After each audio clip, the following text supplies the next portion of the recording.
எல்லாரும் எப்படி இருக்கீங்க? ரொம்ப ரொம்ப நல்லா இருக்கீங்கன்னு தெரியுது.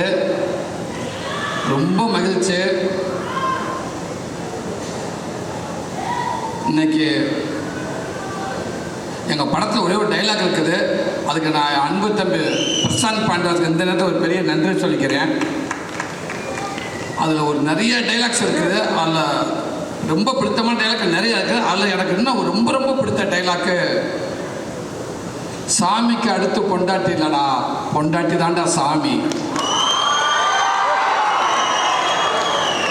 அந்த சாமிகளுக்கு இன்னைக்கு அன்னையர் தினம் நல்வாழ்த்துக்கள்.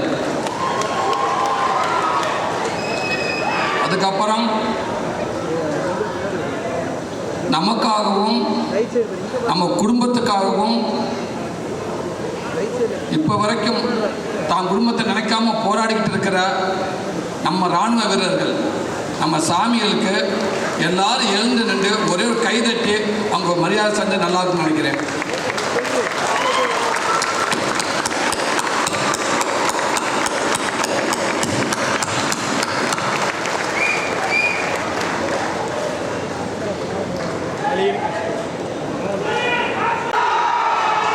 ரொம்ப மகிழ்ச்சியாக இருக்கு. அதாவது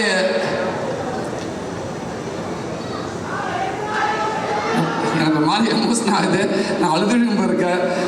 கடவுளே தாயே, ஏன்னா 93 நினைக்கிறேன், 93 நான் திருப்பூருக்கு நான் வேலைக்கு வந்தேன். 8வது படிச்சுட்டு அதுக்கப்புறம் அந்த ஸ்கூல் நல்லா இருக்கணும், அந்த மக்கள் நல்லா இருக்கணும்னு நினச்சிக்கிட்டு அவங்களுக்கெல்லாம் ஒரு நல்ல விஷயம் பண்ணணும் அப்படின்றதுக்காக அப்படியே எல்லாத்தையும் அப்படியே விட்டுட்டு சொல்லாமல் கொள்ளாமல் நேராக திருப்பூருக்கு வந்துட்டேன்.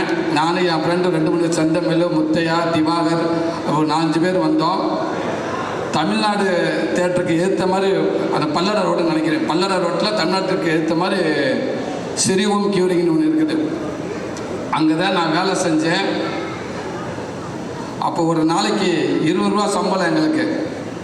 20 ரூபா 7 நாளைக்கு 140 ரூபா வரும். அதில் ஒரு 70 ரூபா செலவு பண்ணிவிட்டு ஒரு 70 ரூபா ஊருக்கு அனுப்புவேன்.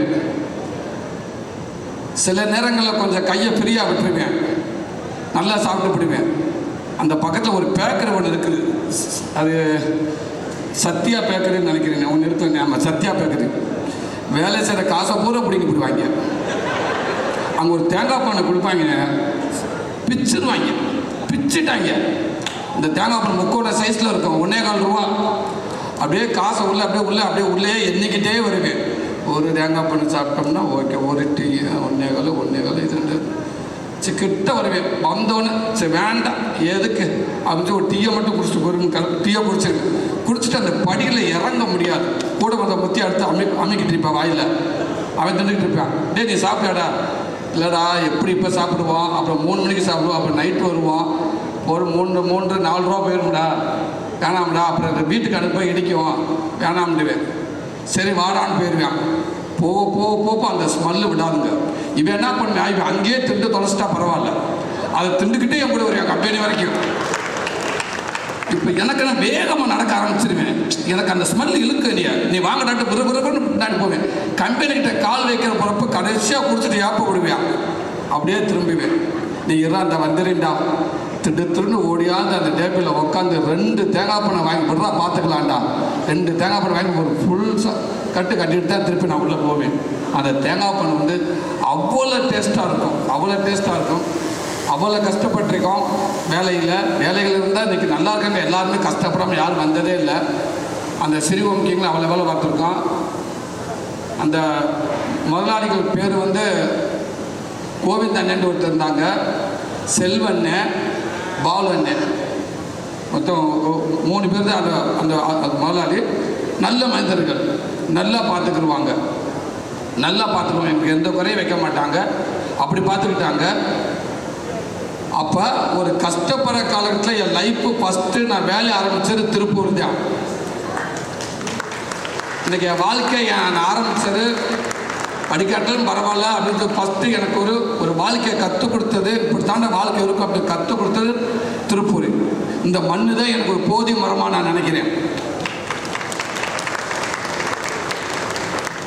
திருப்பூரில் வந்தால் ஒரு ஊரில் அப்படி தான் பாம்பே போனால் ஹிந்தி கற்றுக்கலாம்னு சொல்லுவாங்க, பெங்காலி போனால் அது ஒன்று கற்றுக்கலாம்னு சொல்லுவாங்க, கர்நாடகா போனால் அது கற்றுக்கலாம்னு சொல்லுவாங்க,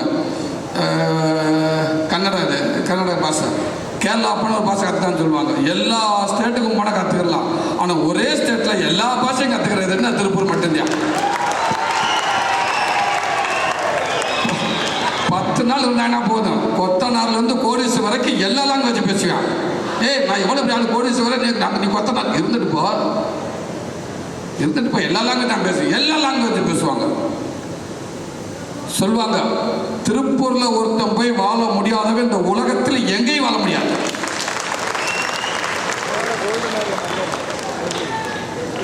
தொழிலாளியாக மட்டும் உயர்ந்த ஊர் அப்படின்னு திருப்பூர் மட்டும் சொல்லலாம்.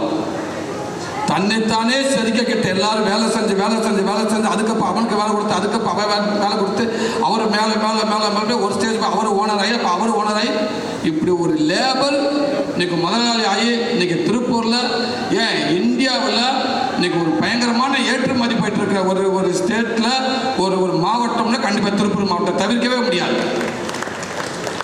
உலகத்தில் எந்த நாட்டில் இருக்க கூட நம்ம துணியை போடுறோம். இங்கே நம்ம பங்காளி கோபால் தச்ச பணியனாக தான் இருக்கும், நம்ம மாப்பிள்ளை சந்திரசேகர் தச்ச பணியனாக இருக்கும். அப்பேற்பட்ட இந்த திருப்பூரில் நான் வேலை செஞ்சு இன்னைக்கு நாங்கள் வந்து நான் போய் சென்னையில் போய் பல வேலைகள் கஷ்டப்பட்டு பல வேலைகள் பார்த்து அப்படி வந்து ஒரு கதையை நான் வந்து இன்னைக்கு இந்த இடத்துல ஒரு ப்ரீ ரிலீஸ் நடக்குது பாருங்க.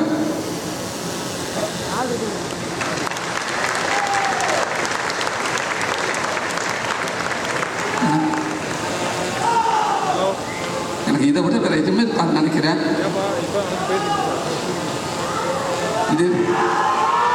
இதுதான் நான் பட்ட கஷ்டத்துக்கு என்னை கொண்டு வந்து இந்த இடத்துல வச்சிருக்குதா.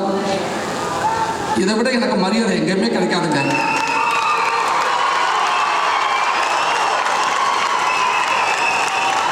அந்த ஊருக்குள்ள ஃபஸ்ட்டு திருப்பூர் சுப்பிரமணியன் அந்த தேட்டருக்குள்ள நுழைஞ்சதுன்னு எனக்கு அப்படியே பார்க்குறேன். இந்த இடம் தானே நடந்திருக்கும், நடக்காத இடம் இல்லை. இன்னைக்கு வந்து அங்கிருந்து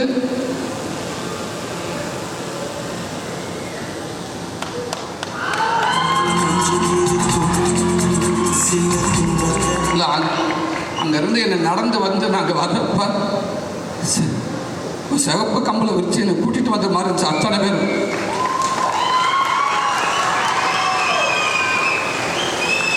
நானாக வரல, என்னை எல்லாரும் என்னை கைதட்டி விசிலடிச்சு என்னை எல்லாரும் கூட்டியாந்து மேலே விட்டு போன மாதிரி இருக்குது.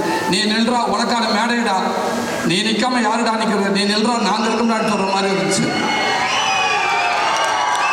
ரொம்ப ரொம்ப நன்றி. இந்த மண்ணும் இந்த மக்களும் என் வாழ்க்கையில் எனக்கு எத்தனை ஊரில் எத்தனை மக்கள் எனக்கு எவ்வளோ எனக்கு உதவியாக இருந்தாங்களோ அதே மாதிரி இந்த மண்ணும் இந்த மக்களும் என் பிள்ளைகள் என் சந்ததி வர வரைக்கும் இந்த தொடர்பு இருக்கும்னு நான் நம்புகிறேன். இந்த ஆசீர்வாதம் இருக்கும்னு நான் நம்புகிறேன். அது பார்க்க யதார்த்தமே அமைதி பாருங்க. எங்கெங்கேயோ ஒரு ப்ரீ ரிலீஸ் பண்ணுற அந்த ஈவெண்ட்டு, ஆனால் இங்கே வந்து ஒரு வாரத்துக்கு முன்னாடி தான் டக்குன்னு ஒரு முடிவாச்சு. அப்போ அன்பு தம்பி எல்லாரும் சொல்கிற மாதிரி உதயசங்கர் மிகப்பெரிய ஒரு உத்தியத்தில் இருக்காப்புல, மிகப்பெரிய ஒரு இடத்துல இருக்கார். அவர் ஒரு உயரத்தில் அப்படி ஒரு போஸ்டிங்கில் இருக்கார். எனக்கு அதை சொல்லாமல் வேணான்னு கூட தெரியல. அப்படி ஒரு போஸ்டிங்கில் இருந்துக்கிட்டு நாட்டில் எல்லாத்துக்கும் தெரியும், நம்ம தமிழ்நாடு மட்டும் இல்லை எல்லாத்துக்கும் தெரிஞ்ச ஒரு போஸ்டிங்கில் இருக்கார் அந்த தம்பி. அந்த தம்பியில் என் தம்பி எனக்காக இந்த படம் உறவுகள் சார் இந்த படத்தை கொண்டு சேர்க்கணுன்றக்காக ஒரு 10 நாளாக அவன் தூங்கவே இல்லை. அவ்வளோ வேலை செஞ்சுட்டான் மனுஷன். அவ்வளோ என்னது எல்லா காலேஜ் ஓனரும் அவ்வளோ க்ளோஸ் ஃப்ரெண்டாக இருக்காங்க, அவ்வளோ க்ளோஸ் ஃப்ரெண்டாங்க. அத்தனை எப்படி தம்பி இவ்வளோ பேர்த்த சம்பாரிச்சிங்க? ஒன்றுமே அவன் அன்பு தான், அவன் அன்பால் மட்டும்தான் அவ்வளோ பேர்த்த சம்பாரிச்சிருக்காங்க. அப்படி கோயம்புத்தூருக்கு வந்தப்போ திடீர்னு கேட்டப்ப இந்த நிஃப்ட் இந்த டீம் இந்த காலேஜ் உறுப்பினர்கள் அண்ணன்களை கேட்டப்ப உடனே ஓகே சொல்லிட்டாங்க. ஒரு வாரத்தில் நினைக்கிறேன், வாங்க உங்களுக்கு பண்ணாமல் யாருக்கு பண்ண போகிறேன், நம்ம ஊருக்கு வாங்க, நம்ம மக்களை சந்திக்க, அதுக்கு நான் என்ன வேணுமோ பண்ணித்தரோம் அப்படின்னு சொல்லி உடனே ஏற்பாடு பண்ணாங்க. இப்படி ஒரு வாய்ப்பை கொடுத்த அந்த அன்பு உள்ளங்கள் ராஜா சண்முக அண்ணன், மோகன் சார், மறக்கவே மாட்டேன் சார். நான் அந்த படத்தை தாங்க சார், இந்த படத்தை விட்டுருங்க சார். இந்த படத்தை மீறி என்னை கொண்டாந்து இங்கே நிற்கிறதுக்கான ஒரு வாய்ப்பு அமைஞ்சிச்சு சார். அது ரொம்ப ரொம்ப நன்றி சார். அதை விட என்ன ஒரு சிறந்த விஷயம், இன்னைக்கு ஒட்டுமொத்தமாக தமிழ்நாடு ஒட்டுமொத்த சினிமா அப்படின்னா தமிழ்நாடு தியேட்டர்கள் சங்க தலைவர், சினிமா அப்படின்னாலும் திருப்பூர் சுப்பிரமணியனை தவிர்த்து சினிமா பேசவே முடியாது. அவருக்கு எல்லாமே தெரியும். அவர் ஒரு லைப்ரரி 10 நிமிஷம் உட்காந்துட்டு போனால் ஒரு சினிமா எடுக்கிறவன் எடுக்கணும்னு நினச்சி வரவன் இல்லை வேண்டாம் யோசிப்போம், எடுக்க வேணாம் நினச்சவன் இல்லை சரியாக எடுக்கலாம், இல்லை பணம் இப்படி போட்டால் அந்த பணம் வரும், இப்படி போனால் அந்த பணம் வராது. ஒரு சினிமாவை பிரித்து மேய்ச்சிருவார். அவ்வளவுக்கு அவர் இன்னைக்கு சூப்பர் ஸ்டார்லேருந்து எல்லாருமே ஒரு அப்பப்போ அவருடைய இன்டர்வியூவாக இருக்கட்டும், எதுவாக இருக்கட்டும், அவருடைய பதிவை உடனே அதை பார்க்க தோணும். அவர் என்ன சொல்லியிருக்காரு, இன்னைக்கு திருப்பூர் சுப்பிரமணியன் என்ன சொல்லியிருக்காரு. அப்படி ஒரு மிகப்பெரிய மனிதர் சினிமாவை நேசிக்கிறது. அன்பத்தை முத்துக்குமார் சொல்கிற மாதிரி சினிமாவை நேசிக்கிறதுங்க. அந்த ஸ்ட்ரெயிட் ஃபார்வர்டு மகேஷ் நண்பர் சொன்ன மாதிரி ஸ்ட்ரெயிட் ஃபார்வர்டு எதுவாக இருந்தாலும் பட்டு